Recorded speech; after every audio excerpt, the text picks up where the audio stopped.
Hola, ¿qué tal? ¿Cómo están? Agradezco al comité organizador y por supuesto a todos ustedes el favor de su atención y pues me pidieron compartir con ustedes un tema por demás práctico, pero pues que trataremos de ver con la profundidad necesaria y pues obviamente con la entrega como personas, como seres humanos que somos y a quienes acompañamos que son nuestros pacientes. ¿Qué hacer en los primeros 5 minutos de la consulta pediátrica? Es lo que me toca compartir y agradezco nuevamente el favor de que ustedes estén aquí compartiendo. El doctor Clifton, sí, Clifton Meador, que se considera un médico osleriano, ha hecho un manual de consejos para todos aquellos que nos dedicamos a la medicina clínica y en uno de sus 368 consejos de la última edición de su propio libro, dice que el tiempo es el mejor diagnosticando. Úsalo sabiamente, nos comparte este médico. Pues como introducción les diré que en los primeros momentos entre el profesional de la salud, ¿sí? Y el niño y su familia, son cruciales esos minutos para hacer un diagnóstico integral y crear un vínculo que es terapéutico y que efectivamente nos une más, no solamente con los pacientes, sino con nosotros mismos. Esta presentación explora algunas pautas técnicas, clínicas, humanas y éticas de este contacto y sobre todo de esos primeros minutos para llevar con éxito lo que le buscamos, que es la atención de nuestros pacientes. Pero ¿cuál es esa base? Pues la base está dentro de nosotros. ¿A qué me refiero? Veamos este video. Ya no te gusta la ventana, ¿no? ¿Perdón? Sí, ya no te gusta la ventana. Ah, sí, me dan miedo los aviones. ¿Quién iba a pensarlo? Pero no siempre fue así, ¿eh? Ya sé, Ah, sí. ¿Y qué más sabes? que te hubiera gustado ser piloto. ¿Cómo sabes? Porque yo quiero ser piloto. Bueno, pero eso no es tan difícil. Sí, lo es. Tú no me dejaste. Creciste y se te olvidaron mis sueños. Tus sueños. Tenías un trato conmigo. O sea, contigo. Y mira hoy a tu alrededor. Te pareces a todo el mundo, menos a mí. La próxima vez que tengas un sueño, que no se te olvide cumplirlo.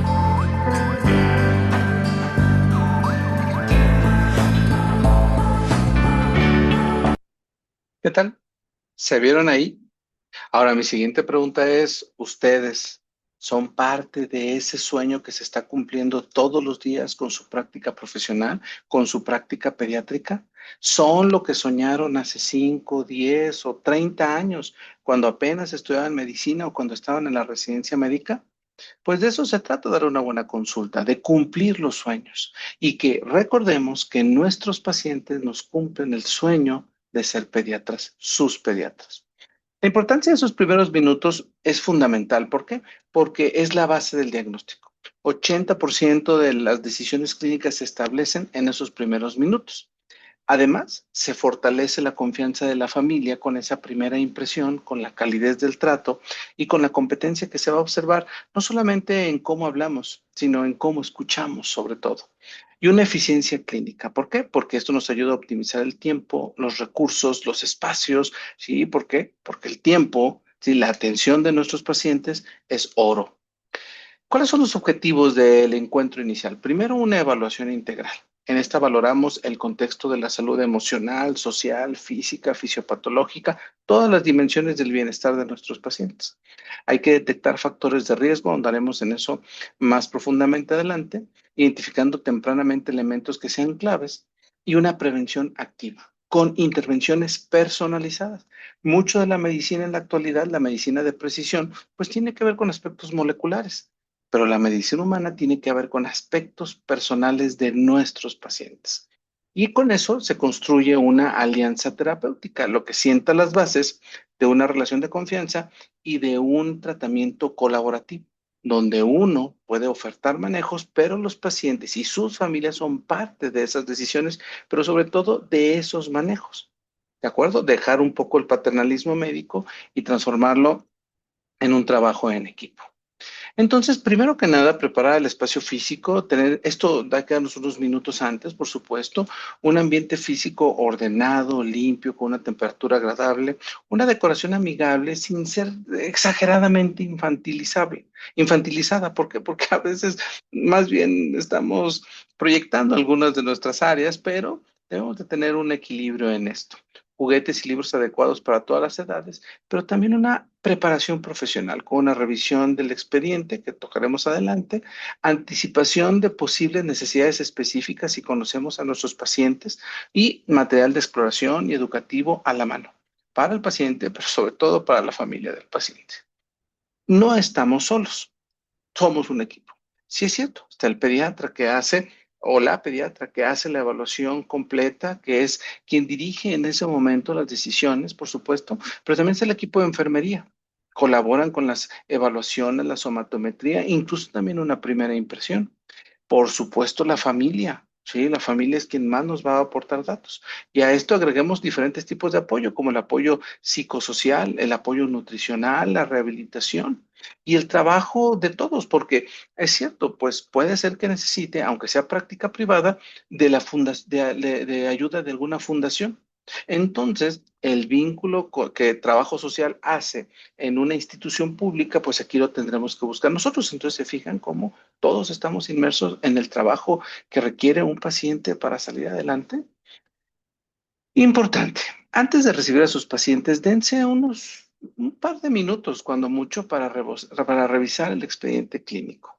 En este vamos a encontrar datos demográficos importantes como la edad, el género, el seguro de gastos médicos o el seguro público que el paciente tenga, información de contacto actualizada, y si no, hay que actualizarla nosotros, antecedentes, por supuesto, hospitalizaciones, quirúrgicos, alérgicos, diagnósticos previos y medicamentos que esté tomando el paciente.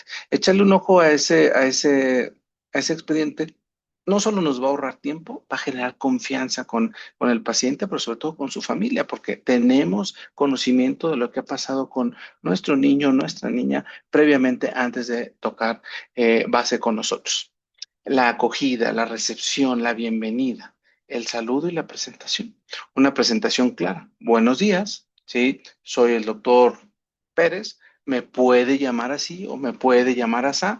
Uno es libre de decidir cómo le guste que le llamen, ¿sí? Voy a atender a Santiago, refiriéndonos con el nombre del paciente de ese día, ¿sí? Y obviamente contacto con el niño.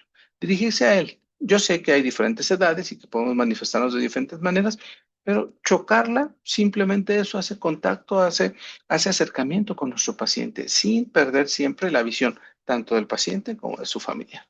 Incluyan a la familia. Sí, ahí salúdenos a todos, pregunten sus nombres, incluso el tipo de familiar que son, si son tíos o si son los padres, los tutores legales, ¿sí? Y un lenguaje adaptado para la edad del paciente, pero también a nivel de la familia del mismo. Importante. El primer contacto físico se establece en un tono emocional en toda la consulta. Y el contacto puede ser desde chocarla con el paciente, saludar de mano a la familia, por supuesto con medidas higiénicas en medio de todo. Los pacientes, nuestros niños, siempre recuerdan la experiencia médica, sobre todo los primeros instantes, donde voltear a verlos, llamarles por su nombre, preguntarles por su equipo favorito, por la última película que vieron. Eso hace que el paciente vea más allá del contexto clínico. Si hace ese primer contacto. No nos vamos a poner a jugar con los niños, ¿sí? Aunque a veces uno no lo puede evitar. Son niños que se prestan para que uno haga ese tipo de contacto un poco más humano, un poco más amable. Sí, no está mal jugar con ellos, pero también lo importante es que le demos su lugar. Sí, al final somos sus médicos, por mucho que queramos a nuestros pacientes, pues obviamente tenemos esa posibilidad de un acercamiento un poco más pediátrico, ¿sí? Desde la vestimenta, el saludo, prestarles algún juguete, y eso hace que la consulta pediátrica invariablemente no solamente sea más cálida, más diversa, sino que al mismo tiempo le permite al paciente expresarse y acercarse hacia nosotros. La comunicación en general, pues eso es lo que buscamos, generar confianza. El lenguaje corporal es fundamental. Déjenme poner mi señalador aquí está, para ir haciendo alusión porque va a haber algunas imágenes, algunos conceptos que tenemos que ver profundamente. El contacto visual, sí, siempre es importante, pero no intimidante. Sí, porque luego a veces vemos médicos que tenemos una mirada profunda. Siempre veamos hacia el espejo. ¿Cómo nos vemos a nosotros mismos? cómo los demás pueden calificar nuestra mirada. Una sonrisa, ¿sí? O al menos no poner una cara de enojo, una actitud relajada, una postura abierta. Vean el tono de voz que utilizan, ¿sí? Que no sea muy bajo, que no sea muy rápido, que no sea muy alto, que no sea muy grueso. No cambien su voz natural, pero al menos suavícenla. Un ritmo pausado, ¿sí? Platiquen, escuchen, un volumen adecuado, dependiendo del espacio que tenemos, dependiendo de la cercanía con nuestro paciente y contextualicemos. ¿Sí? Contextualizar siempre nos permite darle al paciente y sobre todo al familiar que entiende un poco más, porque es un adulto, ¿sí? El objeto de la visita.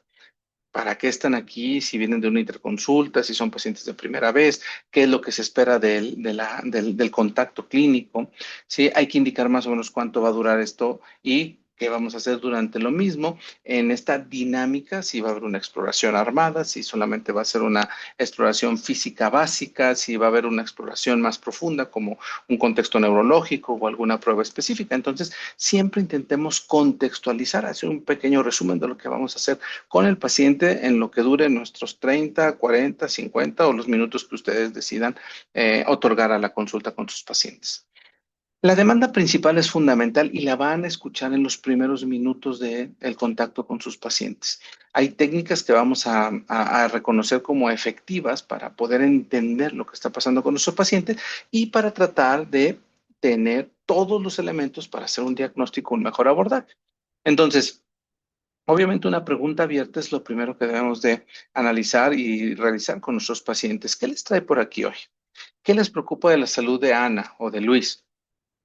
Permitan, repito, unos 60 segundos para que se relate espontáneamente lo que vinieron sin interrupciones. Utilicen un lenguaje verbal como sí entiendo, veo lo que está pasando, cuénteme un poco más al respecto, mostrando un interés genuino, ¿sí? No vendiendo la atención. El hecho de que estemos ahí implica una remuneración económica, sea en el contexto público o privado, pero no por eso tenemos que dar una mejor o peor atención. Honestos, tranquilos, genuinamente interesados por la salud de nuestros pacientes. Hay que tomar notas breves, ¿sí? O incluso notas de voz, pero sin perder el contacto visual. Incluso no hay que tener de por medio elementos como una pantalla de computadora, ¿sí? O la computadora abierta. Si va a tener su computadora abierta, trate de ponerla de lado y estar de frente a la atención del paciente, que no haya ningún obstáculo entre el paciente y su familia y ustedes. ¿Hay algo más que les preocupe? Traten de ahondar sobre todo en temas que ustedes vean que al familiar le ocasionó mucha incomodidad, mucha preocupación, o sí, que a ustedes les preocupe. Ahí indaguen un poco. ¿Me podría ampliar los datos? ¿Me podría hablar un poco más al respecto de? Hay que formular adecuadamente esas preguntas. Por ejemplo, lo que habíamos comentado, ¿qué les trae por aquí? ¿En qué puedo ayudarles hoy? Cuénteme qué le preocupa, cómo ha estado últimamente. Sean tajantes, si van a hacerlo cronológicamente, es antes de tal día, ¿sí? O de tal mes, o hace 2 semanas su bebé estaba sano, hace un día su bebé estaba sano y podremos sacar algunos otros elementos del interrogatorio. Evite preguntas cerradas de, ¿viene por fiebre? Porque entonces se va a encasillar el familiar del paciente a explicarnos solo la fiebre. Intentemos ser un poco más abiertos al inicio, claro, tomando en cuenta que debemos de darles intervenciones de entre 30 y 60 segundos cada vez que habla, porque si no pueden estar ahí 10, 15, 30 minutos sin decirnos algo que clínicamente tenga significado. Entonces uno tiene que saber con calidad, contacto, la conversación. Entonces, escuchen los detalles, escuchen el tono de voz, las pausas, no interrumpan la narrativa, la explicación inicial, mantengan un contacto visual intermitente si es que necesita tomar notas, pero repito, siempre tratando de mantener el contacto visual. Use un lenguaje corporal receptivo, sin brazos cruzados, sin estar de lado, sin tener obstáculos enfrente y traten de asentir para que el paciente y su familiar se sientan entendidos, pero sobre todo escuchados. Sí, eso es lo primero más importante que debemos de hacer. ¿Qué beneficios tiene hacer preguntas abiertas? Primero, pues obviamente que le permitan al paciente o su familiar expresarse sin preocupaciones, sin limitaciones. Esto establece confianza y también empatía porque le estamos dando lugar, espacio, tiempo a esas preocupaciones, a esa narrativa, a ese storytelling que el paciente nos tiene que decir. ¿Sí? Seguramente si es un niño abierto, un poco grande, más de 5, 7, 10 años, pues el paciente va a querer intervenir. También lo podemos escuchar, por supuesto. Eso reduce las interrupciones posteriores, pero también nos ayuda a identificarnos en el lenguaje que está utilizando el paciente y su familia y el nivel en el que explican es muy probablemente que sea el nivel en que nosotros vamos a entender y también vamos a explicarle al paciente. Revela además prioridades y expectativas reales. Es muy clásico de que, pues lo llevé con el doctor porque no me dejaba toser. Entonces, a veces uno puede estar ahí viendo algunas actitudes de los padres o de los cuidadores con este respecto de que sí nos importa la salud del bebé, pero pues también nos importa que no nos está dejando dormir. Todo eso lo tenemos que aprender a escuchar. Observación no verbal. En el momento en que esos minutos iniciales se están dando, observamos al paciente, observamos al niño. Hay que ver su expresión facial, si hay miedo, si hay confianza, si el paciente está distante, si no le interesa ni siquiera que está con el doctor o la doctora, pues es muy probable que el paciente tenga un problema serio o que tenga más de algún problema, incluyendo aspectos de dinámica social o psicoafectiva. La postura corporal relajada o tensa, ¿sí? A la defensiva, una actividad propia de la edad o una actividad excesiva o demasiado quieto ese paciente. En pediatría lo utilizamos muy seguido, ¿no? Paciente que no quiere jugar, que no quiere comer, es un paciente que puede tener algo.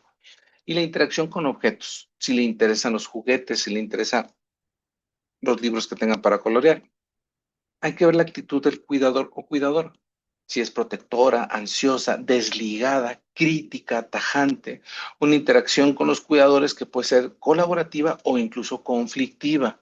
Y siempre lo he dicho, el consultorio público o privado de un pediatra es el reflejo de la sociedad. Lo que sucede en la sociedad se va a reflejar en el consultorio médico, en la exploración, en los hallazgos clínicos. Y más ahora que tenemos, sí, niños que pueden ser niños de familias monoparentales, niños de familias disfuncionales, niños en condición de desastre, en condición de migración. Entonces, tenemos que estar preparados para esos contextos. ¿De acuerdo? Entonces hay que verificar la interacción con los cuidadores, con el medio, las respuestas que ellos dan, si son directas, evasivas, si son inconscientes, si ni siquiera parecen tener sentido. El nivel de ansiedad y de preocupación también nos ayuda a entender qué tan afectados están por la salud de su paciente. Veamos la dinámica familiar. ¿Quién responde las preguntas? ¿Cómo las responde? ¿Sí? ¿Quién desaprueba a la otra persona? Si son mamá o papá. ¿De acuerdo? ¿Cómo se dirigen al niño y cómo entre ellos existe interacción? Los límites y las normas que ellos establezcan dentro de lo que están haciendo como familia y las señales de apego o de vínculo emocional entre unos y otros. Hay que recopilar rápidamente los antecedentes. Esto lo podemos hacer también en los primeros minutos, en donde está el motivo de consulta, los antecedentes perinatales, antecedentes neonatales, los personales, familiares, el entorno social.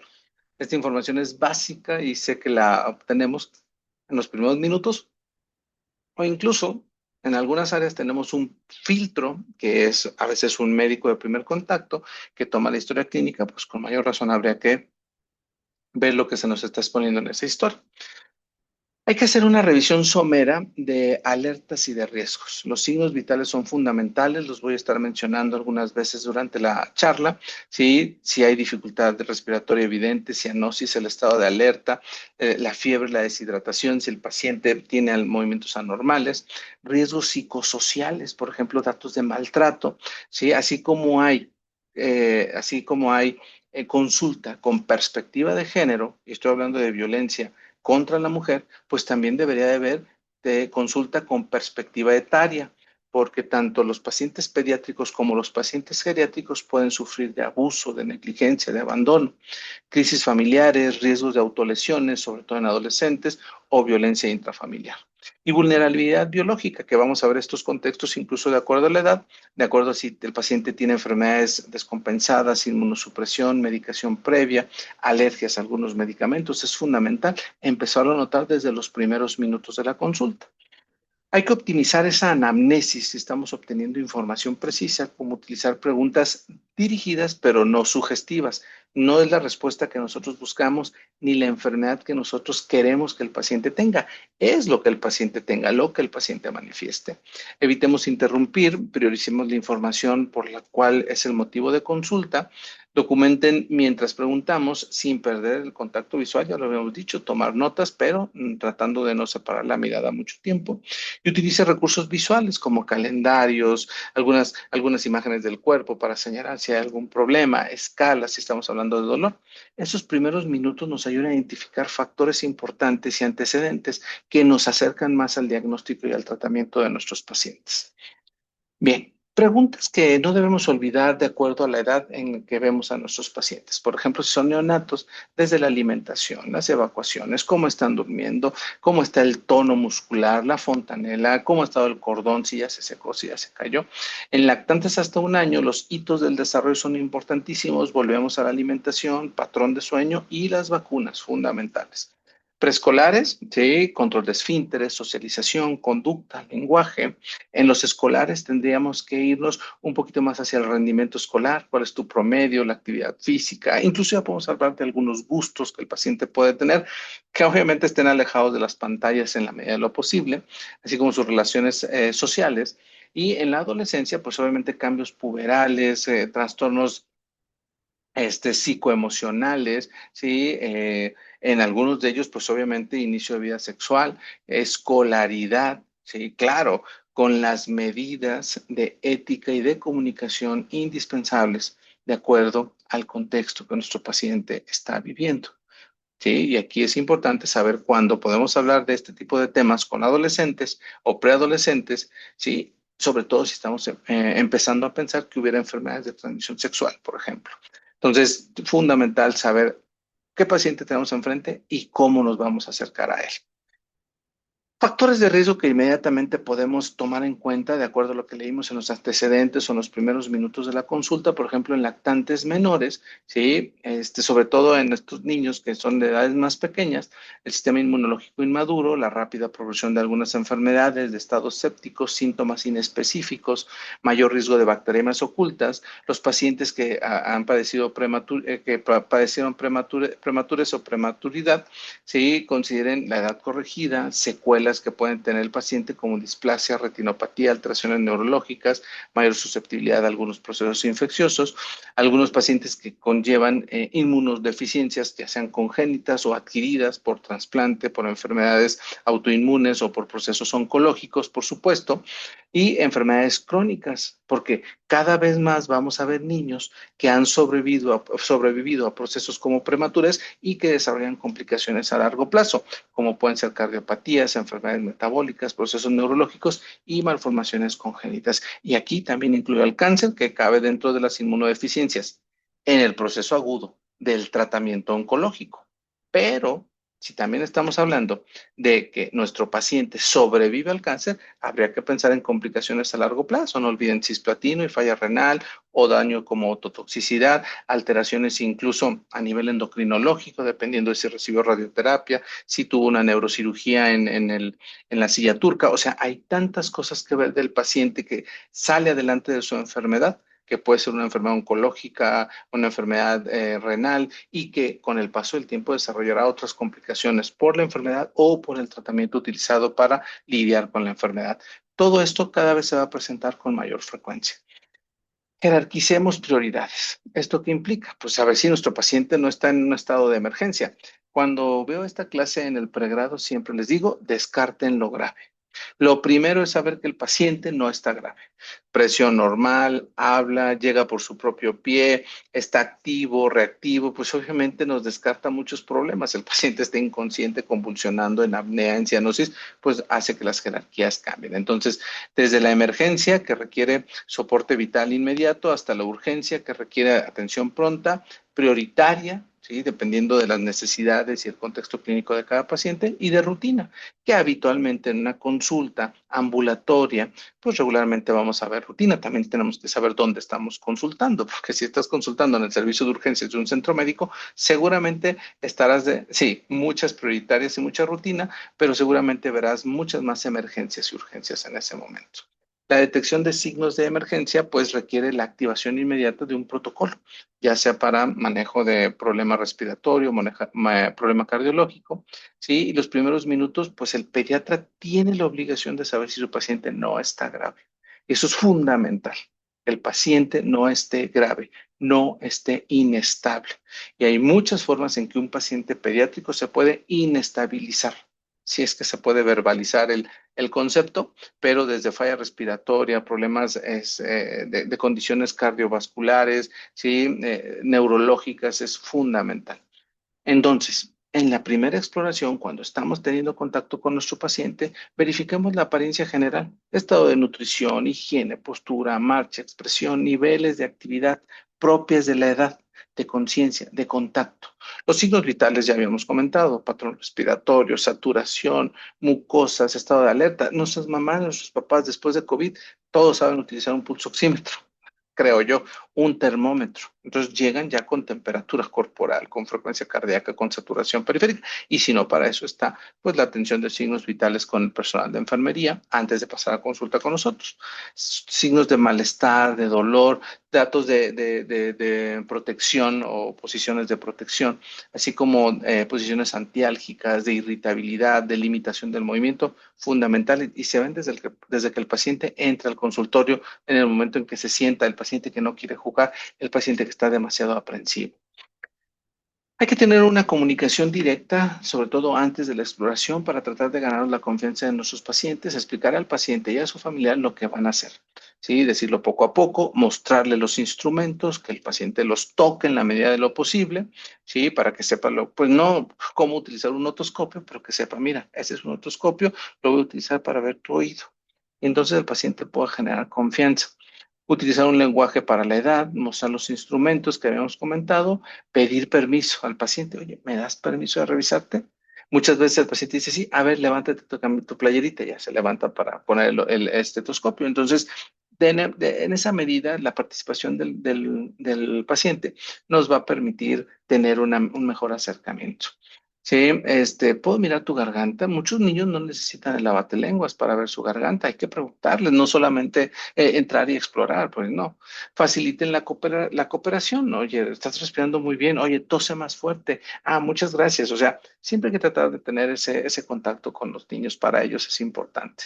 Al finalizar, informen de: ya terminé, ya no te voy a revisar más, perdóname si es que el paciente tuvo algo de molestia o de dolor.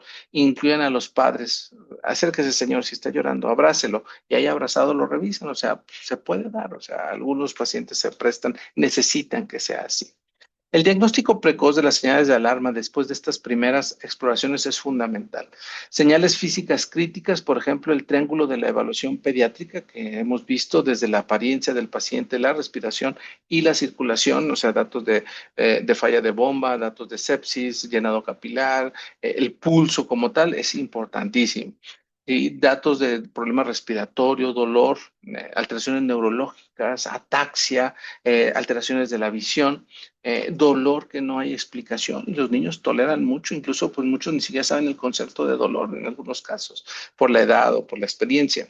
Indicadores de riesgo social, por ejemplo, inconsistencia en el relato de los cuidadores, retraso inexplicable de una atención, de la búsqueda de la atención. Eso ya nos habla de un problema.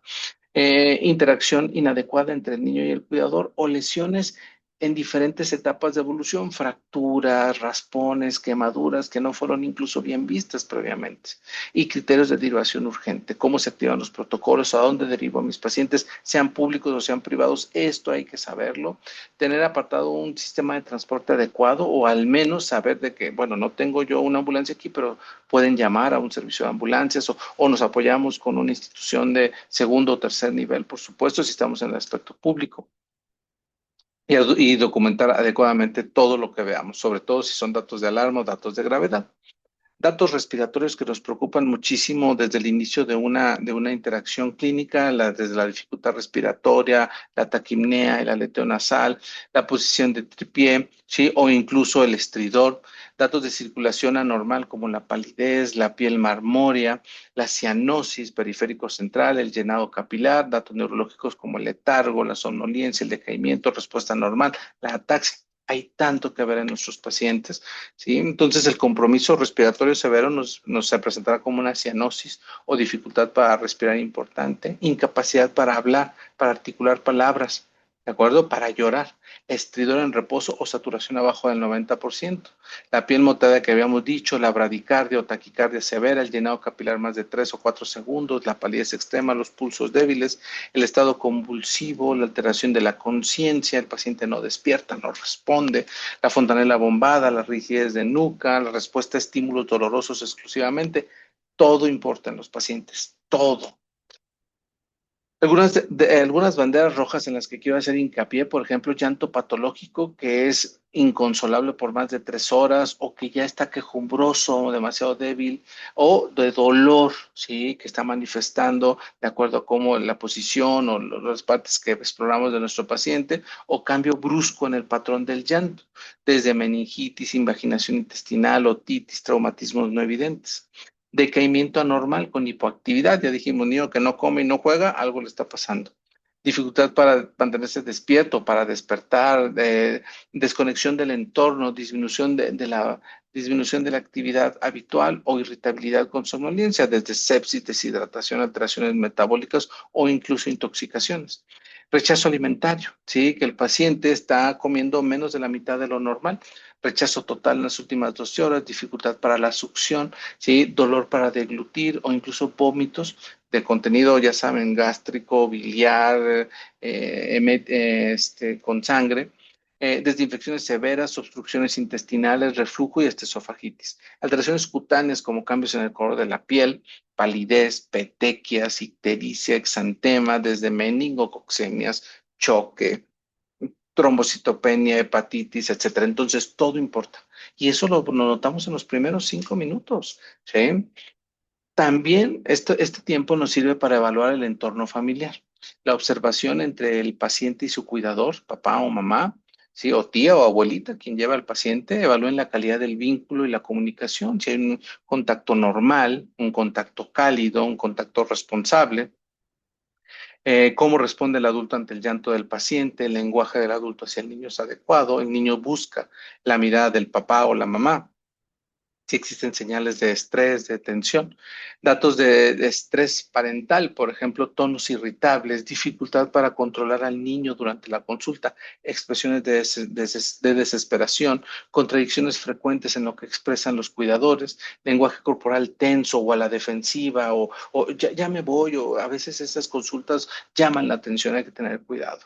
Revisión de la estructura familiar, ¿sí? ¿Quién trae el niño a la consulta? Hay cambios frecuentes de acompañantes, ahora lo trae la abuela, ahora lo trae el papá, ahora lo trae la tía, ¿sí? Tristemente, pues he tenido incluso niños en el hospital que llegan solos a recibir su quimioterapia. Y pues uno pues siempre les dice que se tienen que acompañar de un adulto que es parte del procedimiento. Entonces todo eso importa. ¿Quién responde a las preguntas? ¿Existen desacuerdos? El niño demuestra o cómo se muestra ante sus acompañantes. Y las necesidades sociales son fundamentales, desde la vivienda y el entorno, si existen condiciones habitacionales, hacinamiento, exposición a tóxicos, seguridad en el lugar donde viven, acceso a recursos, desde el tiempo que tardaron en llegar al hospital, si tiene acceso a medicamentos que ustedes les van a recetar, seguridad alimentaria, la red de apoyo que tienen en la familia o en su entorno, ¿sí? Si están en contacto con el trabajador social, en el caso de México con el desarrollo integral de la familia o sistema DIF, recursos comunitarios, porque en algunas comunidades se apoyan entre ellos, por supuesto, y la integración escolar, cómo le está yendo a la escuela, que no haya faltado a la escuela, que no sea un niño que está reprobando grados, y factores de riesgo reales como la violencia doméstica, abuso de sustancias en la familia o por el paciente, enfermedad mental o conflictos familiares severos. Y aquí es importante pues que nosotros nos veamos como humanos en esta práctica ¿sí? Y aquí las habilidades emocionales son fundamentales. Una empatía activa en el cual hay que reconocer y validar los sentimientos del niño y del familiar. Entiendo que estén preocupados, pensemos en el miedo que están pasando, ¿sí? En cómo nos sentiríamos nosotros si uno de nuestros hijos estuviera enfermo, ¿de acuerdo? La contención emocional, ofrezcan apoyo. Si no ustedes, pues un gabinete de psicología, ¿no? Entonces, el dolor, la ansiedad, estos conceptos son fundamentales cuando vemos a nuestros pacientes tratando de desarrollar empatía. Y claro, estas hay que adaptarlas a cada edad. No todos los niños viven igual el proceso y tampoco todos los padres. No es lo mismo el papá que tiene un solo hijo o la mamá que tiene cuatro hijos, que todos son adolescentes, que algunos son muy chicos, que hay un periodo de edad amplio entre ellos. No todos los contextos son iguales, no lo den por hecho, ¿sí? Y la autenticidad de lo que estamos haciendo por el paciente, tanto nosotros como su familia. Porque el paciente, y les voy a repetir las palabras de uno de mis profesores más queridos de pediatría en el pregrado en la Universidad de Guadalajara, el doctor González Rosales, ¿sí? Él me decía que los niños no son ni conscientes ni responsables de su enfermedad en la gran mayoría de los casos. Entonces debe haber un auténtico compromiso, una auténtica responsabilidad con lo que está pasando con nuestros pacientes. Esa es el primer gran paso, la primera gran piedra del manejo de un paciente pediátrico. Estar conscientes de esos hechos, ¿no? Y pues obviamente estar ahí por el bienestar de nuestros niños. Reglas éticas desde el inicio de la interacción con nuestros pacientes, consentimiento informado, si es que estamos ante un procedimiento necesario para tener un diagnóstico, obtener permiso es fundamental e indispensable, asentimiento del niño, porque cada vez más pueden tomar decisiones con nosotros, sobre todo si son padecimientos crónicos o complejos, confidencialidad, confidencialidad. Y no les quiero mostrar la gran cantidad de imágenes que me he encontrado de ultrasonidos, tomografías, caras de pacientes sin su consentimiento en redes sociales. Cuidado con eso. Cuidado con el tipo de incluso giveaways de estos regalos que hacemos en redes, con tal de obtener no solo pacientes, sino información privilegiada de nuestros pacientes. Cuidado con ese tipo de datos, ¿sí? Y protección de la dignidad. No por ser niño, no le vamos a pedir permiso, no vamos a cuidar que nadie lo observe, ¿sí? Y sin su consentimiento y asentimiento, menos. Por supuesto que no es fundamental que expresemos este tipo de respeto para con nuestros pacientes. Y hay que promover a través de nuestro contacto con la familia el vínculo familiar y respeto cultural. Cada vez vamos a ver pacientes con diferentes decisiones en sus vidas religiosas, sociales, políticas, y para nosotros son pacientes, son nuestros pacientes. Sin criticar, y depende a veces de la misma familia el que tengan este tipo de decisiones sociales. Hay que adaptarnos a ese contexto familiar y evitar juicios sobre las tradiciones. Claro, que no pongan en riesgo directo la salud de nuestros pacientes, porque tampoco vamos a pasar por alto la necesidad y el bien mayor de la niñez.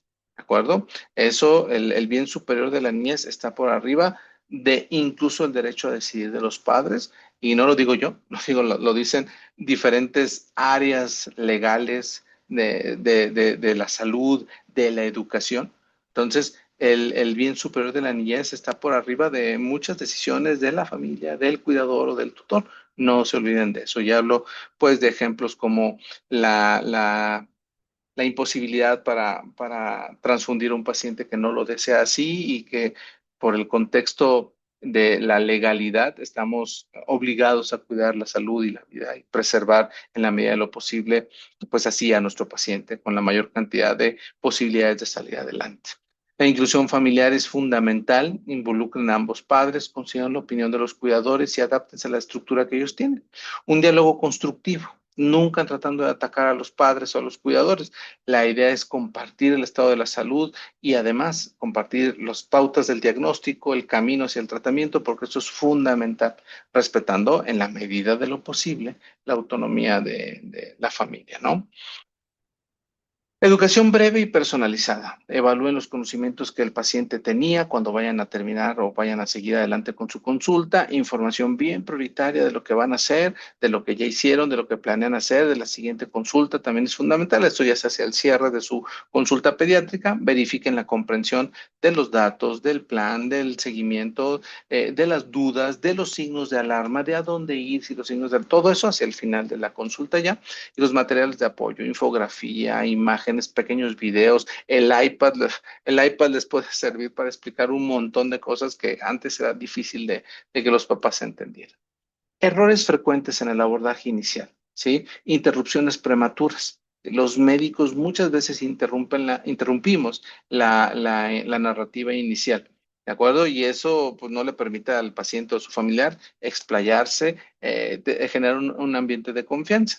Impide la expresión completa, sesga la entrevista, genera sensación de desinterés y pues obviamente esto puede perder información importantísima. Den al menos 60 segundos de charla activa. Focalización excesiva en la historia. Dejemos que el paciente haga su propio storytelling. Para eso está ahí, para obtener datos de viva voz. ¿Sí? Si nos centramos demasiado en algunos datos que nos dieron, previamente podemos perdernos. Si pasamos por alto datos clínicos, perdemos información importante, retrasamos el diagnóstico, dificultamos la conexión, ¿sí? Y pues la solución es implementar una observación activa, una escucha consciente, ¿sí? Y pues obviamente sin perder el contacto visual, la calidez del trato con nuestros pacientes, porque parte de la calidez es escucharlos. Subestimar signos sutiles, si el paciente o el familiar están insistiendo en que si la tos, en que si esto, en que si... No, no, no, no, por algo lo están diciendo. El rechazo alimentario, la irritabilidad, la taquimnea, repito, la tos, la fiebre, a veces las queremos pasar por alto porque el paciente o su familia hacen demasiado hincapié en esto. La solución es mantener un alto índice de sospecha, ser detectives y no soltar ninguno de estos datos.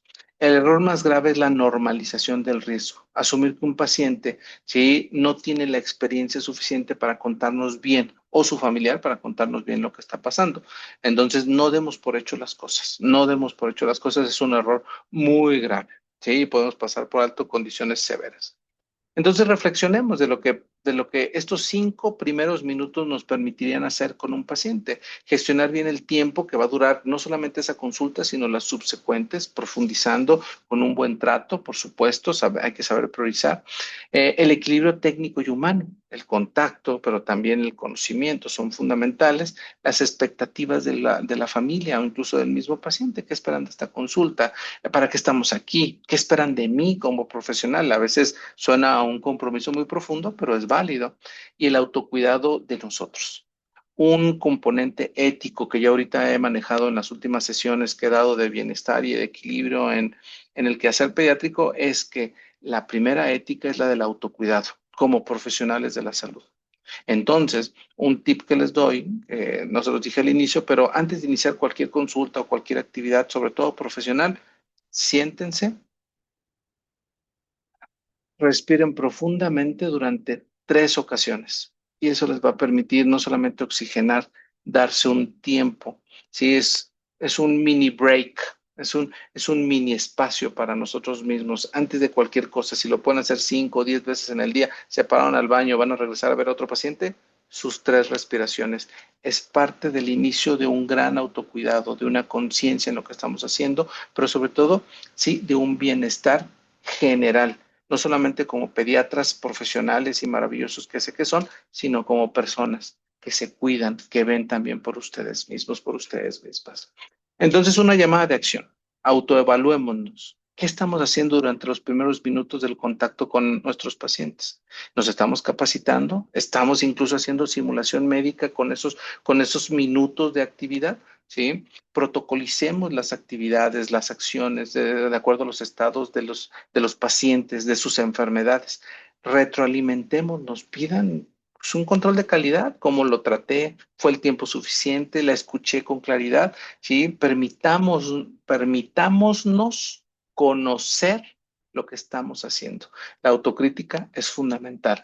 Y una mejora continua, que ustedes estén aquí escuchándome, pues es parte de esta mejora continua y repito, lo agradezco y lo voy a agradecer siempre. La excelencia en esos primeros minutos no solo nos habla de una eficiencia clínica, sino de un acto de responsabilidad profesional y marca muchas veces la diferencia entre un diagnóstico oportuno y una oportunidad perdida. El compromiso con estos cuidados y la mejora de la atención clínica fortalece el sistema de salud pediátrico, público o privado. Ojalá y sea en ambos. Entonces, con esta sesión lo que intenté fue integrar los elementos de una consulta, sobre todo al inicio, donde está la ciencia y un conocimiento técnico de factores de riesgo, de enfermedades, de antecedentes, de datos clínicos, por supuesto. La humanidad, que eso no lo vamos a dejar de hacer. Yo no soy de la idea de rehumanizar la medicina, ya es humana. La están haciendo humanos para humanos. Hay que hacernos conscientes de esos seres humanos.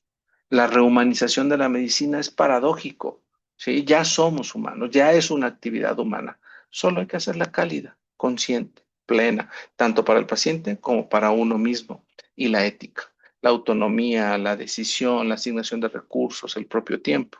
La calidad de esos minutos determinarán no solo el éxito en el diagnóstico y en el tratamiento, sino en la confianza, y no solo del familiar, del niño o la niña que vemos, porque probablemente los acompañemos a lo largo de toda su vida, al menos de aquí a que son adultos y cambian. Y para cerrar, un video reflexivo. Recoge rosas mientras puedas. En latín lo expresamos así: carpe diem. ¿Saben qué significa? Aprovecha el día. Mientras aún pueden, vengan flores. ¿Por qué lo dijo así el escritor? Porque somos comida para los gusanos. Por favor, piénsenlo. Todos los presentes aquí vamos a dejar de respirar algún día. Nos enfriaremos y moriremos. ¿Esperaron demasiado para exprimir al máximo todos sus talentos? Porque, caballeros, esos muchachos están 3 metros bajo tierra. Aprovechen el día, muchachos. Que sus vidas sean extraordinarias. Que vengan flores en sus consultas con sus pacientes, en lo extraordinario que yo sé que ya son. Muchas gracias.